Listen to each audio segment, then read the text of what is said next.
জীবনের সবচেয়ে বড় যুদ্ধে সবচেয়ে কঠিন শত্রুটা হলো নিজের শঙ্কা আর ভয়। তাহলে কি করব?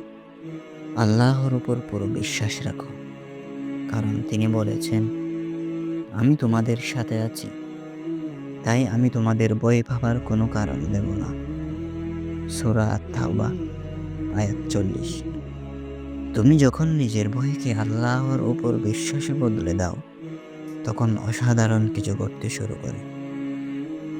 তুমি শক্তি পাবে, আশা ফিরে পাবে, আর সফলতা তোমার পায়ের কাছে নাচবে। তাই বইয়ের কাছে হার মেনো না, আল্লাহর কাছে হাত বাড়াও, কারণ আল্লাহর মায়া থেকে বড় কোনো শক্তি পৃথিবীতে নেই। স্মরণ রেখো, আল্লাহ তোমার সবচেয়ে বড় বন্ধু।